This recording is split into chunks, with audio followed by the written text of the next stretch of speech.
Those trees are coming down whether you like it or not. Vanessa Caldwell stood at the edge of my farm in a red blazer, one hand on her clipboard and the other pointing at a row of cottonwoods my father had planted almost 40 years earlier. Behind her, a tree crew waited beside 2 trucks and a wood chipper. Across the road, the newest homes in Silver Ridge sat on a bare hillside overlooking the lake. Vanessa smiled. Your trees are blocking views residents paid a premium for. I looked at the orange paint marks on the trunks, then at the work order in her hand. You really want to remove this windbreak? I'm ordering you to. I had spent 34 years working in soil conservation before I retired. Those trees weren't landscaping. They were part of an agricultural windbreak designed to slow the northwest winds before they crossed my fields. And more importantly, they were the only mature barrier between that open farmland and Vanessa's brand new Lakeview homes. I told her that. She laughed. Trees don't protect houses from wind. So I didn't yell, I didn't touch her crew. I took photographs of every marked trunk. Then I went inside and pulled out the original conservation plan my father had signed in 1987. Vanessa thought she was removing an ugly row of trees. What she didn't know was that the county still had the same windbreak on its land management map. And 6 weeks later, when the first major windstorm of the season came across my fields, every person in Silver Ridge finally understood why those trees had been planted.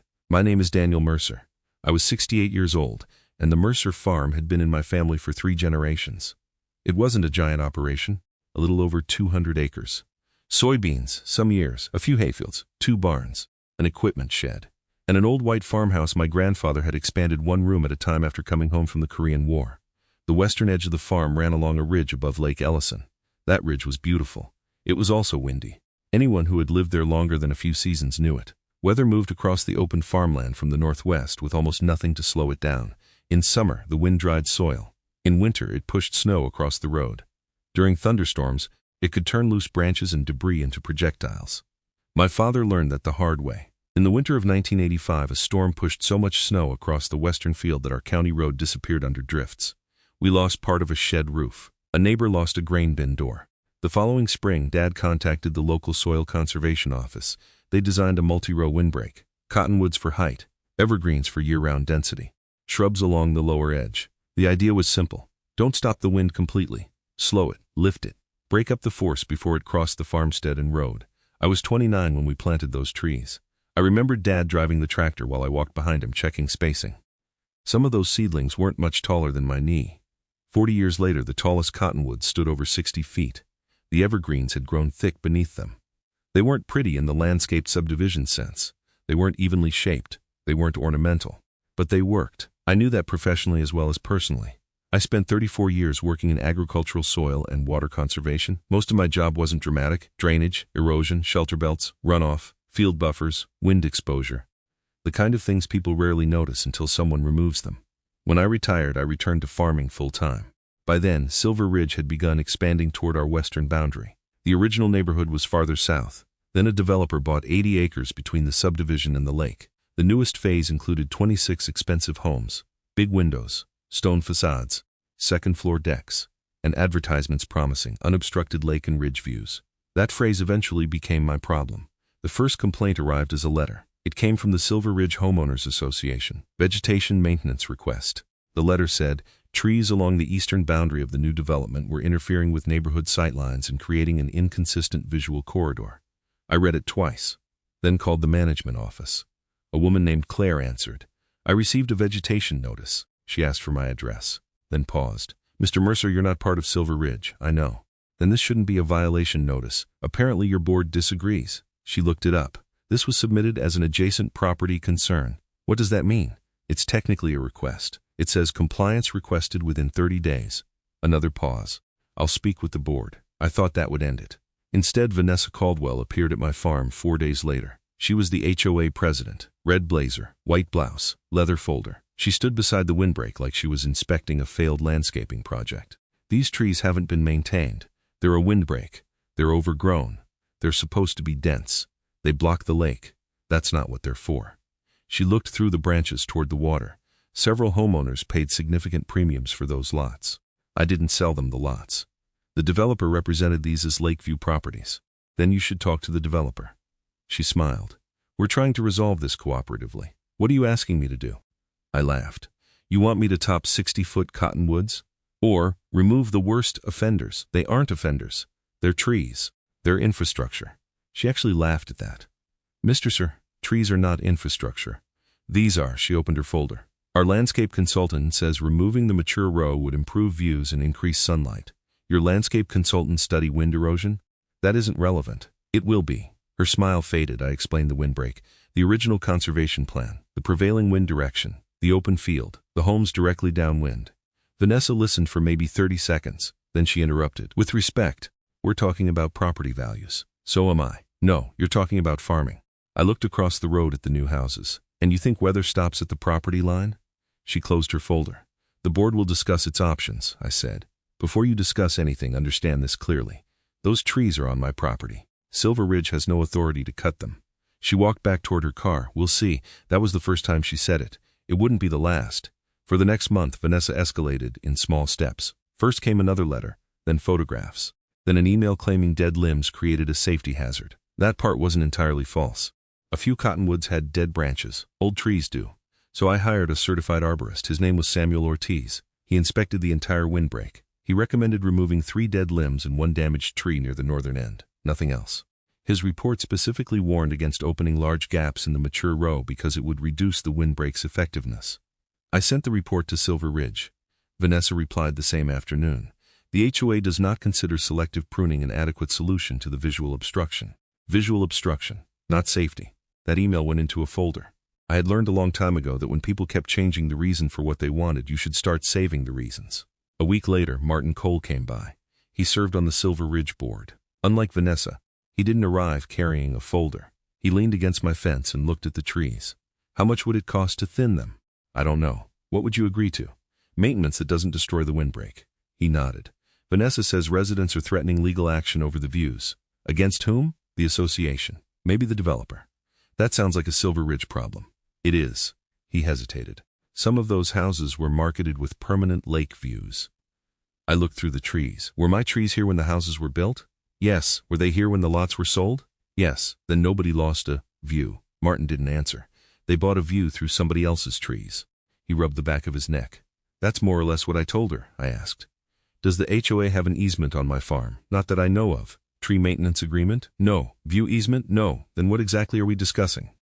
Martin gave me a tired smile. You've met Vanessa. That wasn't an answer, but it told me plenty. 2 days later, I received a letter from an attorney representing Silver Ridge. It was more carefully written. It didn't order me to remove the trees. Instead, it claimed the windbreak might create a nuisance by dropping limbs and interfering with reasonable enjoyment of neighboring properties.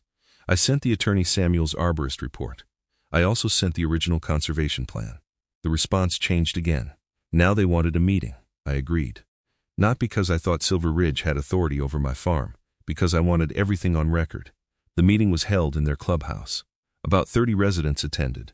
Most were from the new Lakeview section. Vanessa stood at the front beside a large photograph taken from one homeowner's deck. My trees filled half the image. She pointed at them. This is the current condition. Then she showed a digitally altered rendering. Same deck. Same lake. No windbreak. The room reacted immediately. People murmured. Someone said, "That's what we were promised." I raised my hand. She reluctantly recognized me. Was that second image used when these homes were sold? She paused. I believe similar marketing materials were used. Were my trees digitally removed from those materials? The room became quieter, Vanessa said. You'd have to ask the developer. That's a yes or no question. She looked at Martin. He looked down. A homeowner in the second row asked, "Wait, those trees were already there?" I answered, "For almost 40 years. Another homeowner turned toward Vanessa. We were told the view corridor was protected. Vanessa quickly said, "And that's what we're working to preserve," I asked. "With what recorded document?" She looked at me. "What? What protects the view corridor? The development plan. Does it cross my property? The HOA has rights regarding adjacent nuisances. That isn't a view easement." A few residents started whispering. Vanessa's voice hardened. "Mr. Mercer, nobody is trying to take your property. You're asking me to remove part of it so homes sold after the trees were planted can have a better view. We're asking for reasonable cooperation." I took a copy of the conservation plan from my folder. These trees were planted as a windbreak. Removing the mature western row changes how wind crosses this ridge. A man near the front laughed. "Come on, they're trees." Vanessa smiled. "Exactly." I looked at him. "Which house is yours?" He pointed toward the photograph. "Third one, from the left, directly downwind." I nodded. "Then I'd keep my patio furniture tied down." The room laughed. Vanessa didn't. She ended the discussion by saying the board would pursue appropriate remedies. I went home. Then I added the meeting notes to my folder. 3 weeks passed. Nothing happened. Then a survey crew appeared near the western edge of my farm. I walked out and asked what they were doing. The surveyor was polite. Silver Ridge asked us to locate the old development buffer. What buffer? He showed me a plat. There was a 20-foot strip along part of the subdivision boundary labeled Landscape and Utility Buffer. Vanessa arrived while we were talking. She looked pleased. There it is. I looked at the map. What do you think that gives you? Maintenance rights. On which side of the property line? She pointed at the shaded strip. Here. The surveyor cleared his throat. Mrs. Caldwell, the buffer is on the Silver Ridge parcel. Her finger stopped, he continued. The Mercer property begins here. He pointed to another line. Most of my windbreak was 12 to 18 feet inside my property. Vanessa frowned. But the canopy extends into the buffer. Branches may. So we can trim them, the surveyor said. You'd need to discuss that with council. I'm only locating the boundary. Vanessa looked at me. At minimum, we have the right to trim anything extending into our maintained area, I said. Properly. Maybe. She smiled. That one word was all she needed. A week later, a tree company called me. The owner introduced himself as Rick Lawson. Did you authorize work on the west windbreak? No. Silence. That's what I thought. Who hired you? Silver Ridge. What did they ask you to do? Remove 12 cottonwoods and thin the evergreen row. I looked out my kitchen window. 12? Yes. Where? He described the section. It included some of the largest trees. Rick, those trunks are on my land. I noticed. Did you tell them? Yes. What did they say? They sent me a map showing a landscape buffer. That buffer is on their side. I know. That answer made me like him immediately, he continued. I told them I wouldn't touch the trunks without written authorization from the owner. Good. They said they'd get it. From me? They didn't say. I wrote down the date and time. Then I asked him to send me his proposed work order. He did. The document listed Silver Ridge as the client. Under scope of work. Remove mature trees obstructing designated view corridor. Not dangerous trees, not dead trees, view corridor. I printed it. Added it to the folder. Then I emailed Vanessa Martin, the management company, and their attorney. I attached the survey, the arborist report, the conservation plan, and Rick's work order. My message was simple. The trunks identified for removal are located on Mercer property. I do not authorize removal. Any entry onto my property for tree removal is prohibited. Martin replied within 10 minutes. Understood. No work should proceed until reviewed. The attorney replied an hour later. Please suspend all tree work pending clarification. Vanessa didn't reply. 4 days later, I drove 2 counties over to visit my sister. I left at 7 in the morning. At 11:30, my neighbor called. Daniel, there's a chipper at your west field. I stood up so fast I knocked over my coffee. What? They're cutting trees. I drove home. It took me an hour and 15 minutes. By the time I reached the ridge, I could hear the chipper before I saw it. One cottonwood was already down, then another. Fresh stumps lined the field edge.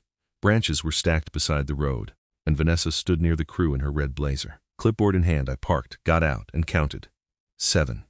7 mature cottonwoods were already gone. I didn't yell. That surprised Vanessa more than anything. I took out my phone, photographed each stump, photographed the equipment, photographed the truck plates. Then I walked toward the foreman. Who's in charge? He raised his hand. I asked. Who authorized this work? Vanessa stepped between us. I did. I looked at her. After my written notice, we confirmed our maintenance rights. With whom? Our legal review. I looked at the foreman. Did anyone show you my email? He looked uncomfortable. We were told the boundary issue had been resolved. By her? He didn't answer. Vanessa did. The overhanging vegetation created a nuisance within our buffer. I pointed at the nearest stump. It was 14 feet inside my property. That tree wasn't overhanging your buffer anymore. She looked at it, then back at me. The root system crossed the boundary. That was the moment I knew she didn't have a legal explanation. She had a goal, and she was working backward from it. I called the sheriff's non-emergency line. Not because I wanted anyone arrested. Because I wanted the cutting documented before another tree fell. Then I called Rick Lawson, he answered. I said, your crew is here. There was a pause. No, they're not. I looked at the truck. Different company. Vanessa had hired someone else. A crew that apparently hadn't received the documents the first company refused to ignore. That detail would matter later. A lot. The deputy who arrived didn't pretend to settle a property dispute on the side of the road. He took photographs, recorded names, asked the crew to stop while ownership was clarified. The foreman showed him Vanessa's work order. Vanessa showed him the buffer map. I showed him the survey. The deputy looked at the marked boundary pins, then at the stumps. These appear to be on his side, Vanessa said. The trees interfered with our easement. What easement? The landscape buffer. The surveyor's map was still in my folder. I handed it over. The deputy looked at it. This buffer appears to be on your property. Vanessa changed the argument. The canopy crossed into it. I pointed at 7 stumps. You removed the canopy. The deputy raised a hand. I'm documenting. I'm not deciding damages. That was fine with me. The crew packed up. 7 trees were gone. 5 remained marked. Vanessa stood beside her car. "You're going to regret turning this into a legal fight." I looked at the stumps. "I didn't turn it into anything." She drove away. For the next few weeks, something strange happened. Silver Ridge celebrated, not officially, but I could see it. The lake became visible through the gap. Residents stood on their decks taking pictures. Someone posted before and after photos in a neighborhood group. One caption read, "Finally getting the view we paid for." Another, "What a difference." Vanessa sent a board update claiming the association had successfully addressed long-standing vegetation concerns. 7 trees were gone. The lake view opened. Property owners were happy, and from the outside it looked like Vanessa had won. Then I received a certified letter. Silver Ridge's attorney denied responsibility for the removal. The letter claimed the board had authorized trimming only and suggested the contractor may have exceeded instructions. I read it twice, then called Rick. "Do you still have the original proposal Vanessa sent your company?" "Yes." "And your emails?" "Yes." "Would you be willing to provide them?" There was a pause. "I don't like being dragged into disputes. I understand, but I also don't like another company getting called after I refused work for a reason." He sent everything. His emails were better than I expected. He had explicitly warned Vanessa. Property owner authorization required before removal of trunks west of surveyed boundary. Her response: "We are addressing this under HOA Buffer Maintenance Authority. Please proceed." Rick refused. 2 days later, Vanessa canceled his job. 3 days after that, the second company was hired. That went into the folder. Then Samuel, the arborist, returned. He inspected the stumps, measured diameter, estimated age, documented species and condition. 6 of the 7 removed trees had been healthy. 1 had moderate crown damage but did not require immediate removal. He also looked at the new gap. "You lost most of your upper wind protection here." "I know. You'll notice it this winter. So will they." He looked across the road toward Silver Ridge. "Probably." But I didn't want probably. So I contacted my old office. Not to call in favors. I wanted records. The original Windbreak had been installed under a county-supported conservation program. The file still existed. Old paper records had been scanned years earlier. The plan showed the tree rows, species, spacing, prevailing wind, protected zones, and a notation identifying the ridge road and adjacent farmstead as areas benefiting from reduced wind exposure. But there was something newer, too. When Silver Ridge's expansion had been reviewed, county planning documents referenced the existing agricultural windbreak as part of the site's exposure conditions. I stared at that page for a long time. The developer knew the windbreak existed. The county knew. The site plan had been evaluated with those trees standing there. I requested the full development file. 3 days later, I found the sentence Vanessa had never bothered to look for. "Existing mature vegetation along eastern agricultural boundary to remain. Not because the county owned my trees, not because the HOA did, because the subdivision's design assumptions had been made with that windbreak in place." The homes weren't protected by a magical tree law. They were simply built beside a known, existing protective feature on somebody else's property. And Vanessa had just removed the strongest section of it to improve the view. I sent the documents to Silver Ridge's attorney. This time, his response came quickly. The board requested a meeting. I declined. Not yet. I wanted an independent assessment first. A county conservation specialist named Emily Foster visited the farm. She didn't arrive with flashing lights, no dramatic government convoy, just a county pickup, a measuring wheel, a tablet, and a weathered jacket. We walked the windbreak. She looked at the stumps, then at the remaining rows, then toward Silver Ridge. "That's a significant opening." "How significant?" "For the upper wind profile, very." She explained that windbreaks worked as systems. Height mattered, density mattered, continuity mattered. Cutting 7 mature trees from the center wasn't the same as removing 7 random trees. It created a gap. Wind could funnel through it. Not like a hurricane tunnel. Nothing that dramatic, but enough to increase exposure immediately downwind. She pulled up the old plan. "Your father did this right. He usually did." She smiled. Then she walked toward the property line. The newest Silver Ridge houses sat directly beyond the gap. One homeowner came outside. His name was Peter Wallace. He was the same man who had laughed at the HOA meeting when I called the trees infrastructure. "What's going on?" Emily explained that she was assessing the windbreak. Peter looked at the stumps. "Are they going to make him replant?" she said. "Replacement is one issue." He pointed toward his house. "Are those trees actually doing something for us?" Emily looked at him. "Yes." "How much?" "That depends on wind direction, speed, topography, and the structure of the remaining rows." He frowned. "Vanessa said they were just blocking the view." Emily didn't comment. She didn't need to. Peter looked at me. "You said my house was downwind." "Yes." He looked at the gap, then at his deck. For the first time, the view didn't seem quite as valuable to him. The county assessment didn't order Silver Ridge to rebuild my windbreak. It wasn't that simple, but it documented the loss of function. It recommended restoration. and it confirmed that the removed trees had been part of an established agricultural conservation feature. My attorney sent a demand letter, not for some fancy number, documented restoration costs, loss of mature trees, damage to the windbreak, survey expenses, professional assessments, and a requirement that nobody from Silver Ridge enter my property without permission. The association's insurer became involved. That changed the tone immediately. Insurance companies don't care about HOA politics. They care about documents. The adjuster wanted the survey, the first contractor's emails, the second contractor's work order, the sheriff's report, the arborist assessment, the conservation records, and the board minutes. That last one caused trouble. Because according to the minutes, the board had never voted to remove my trees. They had voted to pursue legal review and obtain options. Martin called me that evening. I didn't know she hired the second company. I figured. She told the board the vegetation issue had been resolved. It was resolved with a chainsaw. He didn't laugh. Daniel, the insurer, is asking who authorized payment. Who did? Vanessa's board approval? Silence. No, there it was. The story was no longer just about trees. Vanessa had taken a dispute the board hadn't resolved, ignored the first contractor who warned her about ownership, hired another company, and used association money to remove trees from land the association didn't own. And winter was coming. Part 6. Then the wind changed direction. The first major storm arrived in late November. Nothing unusual for our county. The Weather Service had predicted strong northwest winds, cold front, rain turning to sleet, gusts over 50 miles an hour. I'd seen worse. Before dark, I checked the barn doors, secured loose equipment, moved 2 empty feed bins inside. Then I walked to the western field. The remaining windbreak moved in the wind. Branches bent, evergreens hissed, and in the center where 7 cottonwoods used to stand there was open sky. I went home. Around 8:30 my phone rang. Peter Wallace. Daniel? Yes? You home? Yes, we've got a problem. I could hear wind through his phone. What happened? My patio furniture is against the fence. Part of my privacy screen came loose. Stay inside. Is this because of the trees? Peter. Don't go outside in 50-mile-an-hour wind to answer that question. A few minutes later, another call. Then another. Trash bins, a lightweight shed panel, roof shingles, 1 section of decorative fencing. Nothing catastrophic. No houses collapsed. Nobody was injured. That mattered. But the difference in exposure was obvious. The homes directly behind the gap took the strongest wind. Peter's weather station recorded gusts noticeably higher than a neighbor farther south behind the intact section of windbreak. At 9:15, Silver Ridge's property manager called. Daniel, do you have equipment that can help move debris from the access road? I almost laughed. Instead, I said, what kind of debris? Fence panels, branches, small storage unit tipped over.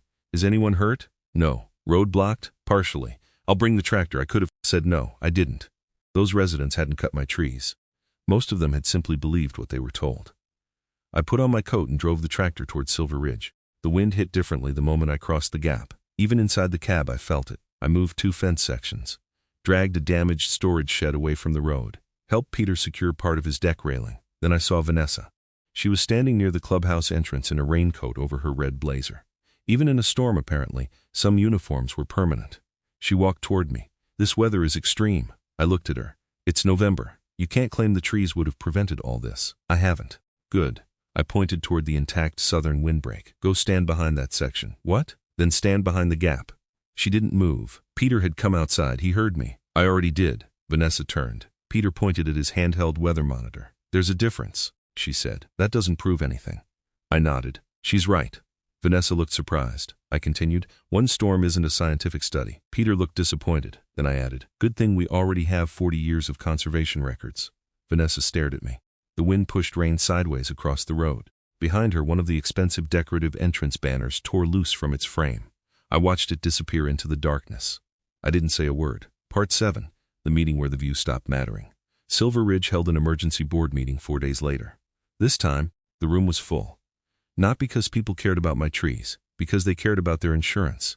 The association's insurer had sent a reservation of rights letter while it investigated whether Vanessa had acted outside board authorization. That got everyone's attention. So did the legal demand from my attorney. So did the contractor emails. Vanessa stood at the front. No presentation about lake views this time. No digitally altered photograph. Just a stack of papers. Martin opened the meeting. We need to address the Mercer boundary matter. Vanessa interrupted. This is being exaggerated because of an unrelated storm. Peter spoke from the second row. It wasn't unrelated to my house. Vanessa looked at him. You cannot prove those trees would have prevented damage. Emily Foster, the county conservation specialist, was sitting near the back. She raised her hand. Martin recognized her. She stood. No responsible professional would claim a windbreak prevents all storm damage. Vanessa nodded. Thank you. Emily continued. But removing a mature section can increase wind exposure downwind. That is exactly why windbreak continuity matters. Vanessa's face tightened. Emily held up the assessment. The removed trees were part of a documented conservation windbreak. The subdivision planning file also identified the existing vegetation along the agricultural boundary as remaining in place. A resident asked. Was the developer required to keep those trees? Emily answered carefully. The developer didn't own them. That sentence changed the room, another resident asked. Then how could the HOA remove them? Nobody answered. Martin put the survey on the screen. The property line appeared, then the landscape buffer, then the stump locations. Every removed trunk was on my side. Vanessa stood. The canopy extended into our buffer. Martin clicked to the next document. Rick Lawson's email appeared. Property owner authorization required before removal. Then Vanessa's response. Please proceed. Then Rick's refusal. Then the cancellation. Then the invoice from the second company. The room became completely quiet. Martin said. The board did not authorize this removal. Vanessa turned toward him. We authorized resolution of the vegetation issue. We authorized legal review. You knew residents expected action. That doesn't mean I authorized you to hire a second contractor. She looked around the room. These trees were damaging property values. Peter stood. My deck was marketed using a picture that didn't show those trees. Vanessa stopped. He continued. I checked my original sales brochure. Several people turned toward him. The trees were edited out. Now the anger in the room shifted. Not toward me, toward Silver Ridge. A woman in the front row asked. You mean we paid Lakeview premiums based on altered images?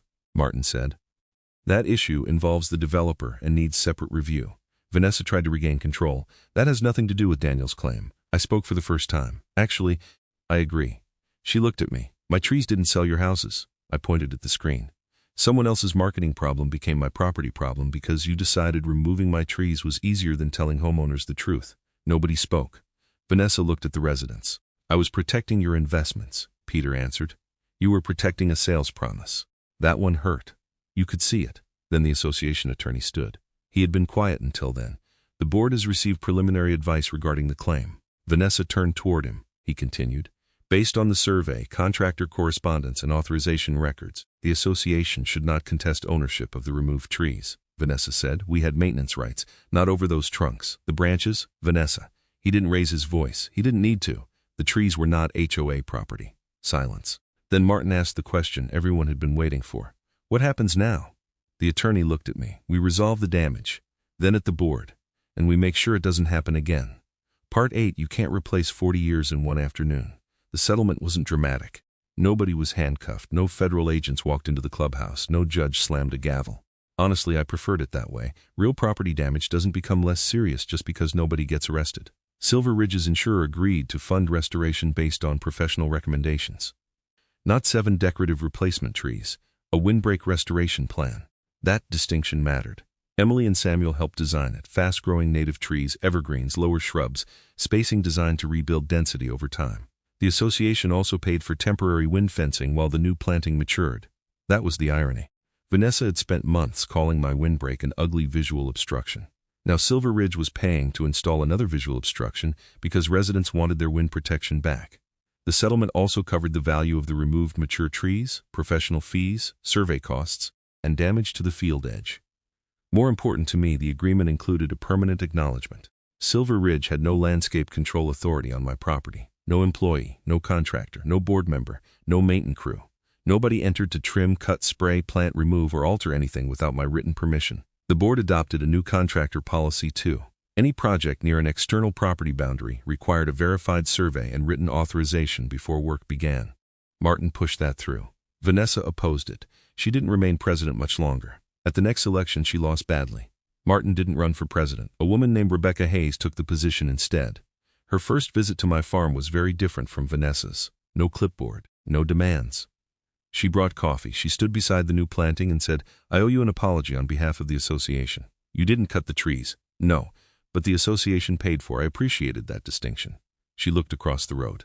I've been reading the old development records. Fun weekend? She laughed. Not exactly. Then she became serious. We should have understood what was here before trying to change it. That would have helped.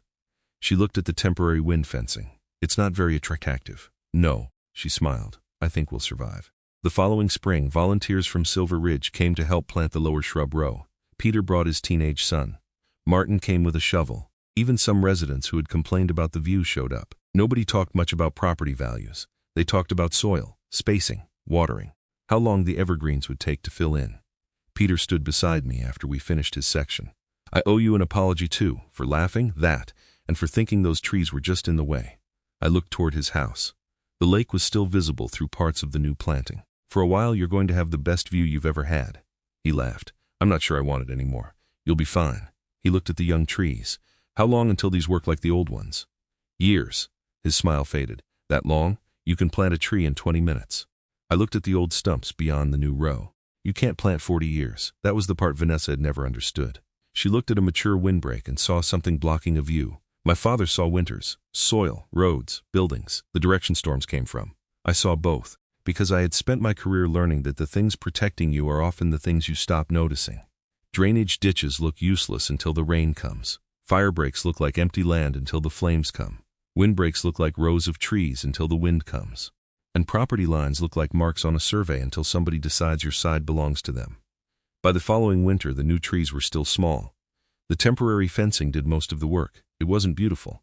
But during the first northwest storm, Peter sent me a photograph. His patio chairs were exactly where he'd left them. Under the picture, he wrote, I get it now. I saved that message, not because I needed to be right, because it reminded me that most people aren't the problem. Most people will change their minds when they see the truth.